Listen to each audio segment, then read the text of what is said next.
بسم اللہ الرحمن الرحیم۔ السلام علیکم۔ حضرت عیسیٰ علیہ السلام کے آسمان پر اٹھا لیے جانے کے تھوڑے دنوں بعد کا واقعہ ہے کہ یمن میں سنا شہر سے 2 کوس کی دوری پر ایک باغ تھا جس کا نام سردان تھا۔ اس باغ کا مالک بہت ہی نیک نفس اور سخی آدمی تھا۔ اس کا دستور یہ تھا کہ پھلوں کو توڑنے کے وقت وہ فقیروں اور مسکینوں کو بلاتا تھا اور اعلان کر دیتا تھا کہ جو پھل ہوا سے گر پڑیں یا ہماری جھولی سے الگ جا کر گریں وہ سب تم لوگ لے لیا کرو۔ اس طرح اس باغ کا بہت سا پھل فقراء اور مساکین کو مل جایا کرتا تھا۔ باغ کا مالک مر گیا تو اس کے 3 بیٹے اس باغ کے مالک ہو گئے، مگر یہ تینوں بہت بخیل ہوئے۔ ان لوگوں نے آپس میں طے کر لیا کہ اگر فقیروں مسکینوں کو ہم لوگ بلائیں گے تو بہت سے پھل یہ لوگ پا جائیں گے اور ہم لوگوں کے اہل و عیال کی روزی میں تنگی ہو جائے گی۔ چنانچہ ان تینوں بھائیوں نے قسم کھا کر یہ طے کر لیا کہ سورج نکلنے سے قبل ہی چل کر ہم لوگ باغ کا پھل توڑ لیں تاکہ فقراء اور مساکین کو خبر ہی نہ ہو۔ چنانچہ ان لوگوں کی بدنیتی کی نحوست نے یہ اثر بد دکھایا کہ ناگہاں رات ہی میں اللہ تعالیٰ نے باغ میں آگ بھیج دی جس نے پورے باغ کو جلا کر خاک سیاہ کر ڈالا اور ان لوگوں کو اس کی خبر بھی نہ ہوئی۔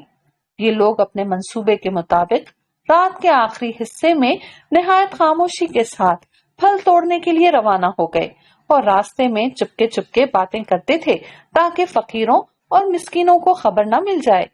لیکن یہ لوگ جب باغ کے پاس پہنچے تو وہاں جلے ہوئے درختوں کو دیکھ کر حیران رہ گئے۔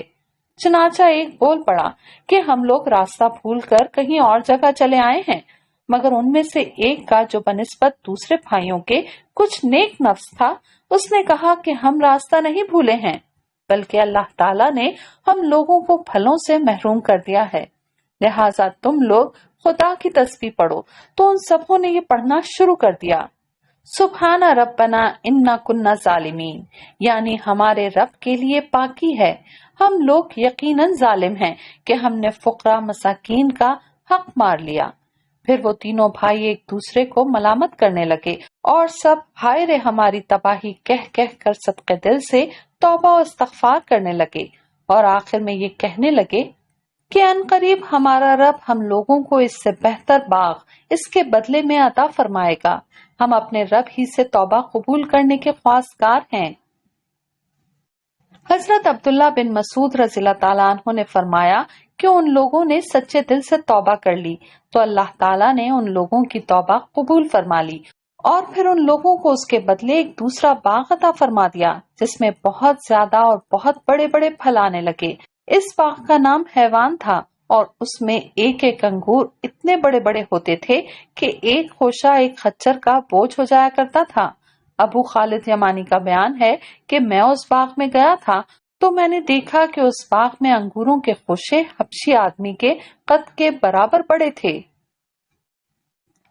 اس واقعے سے سبق ملتا ہے کہ سخاوت اور نیک نیتی کا اثر مال میں خیر و برکت اور مال کی فراوانی ہے، اور بخیلی اور بدنیتی کا ثمرہ مال کے ہلاک و بربادی ہے۔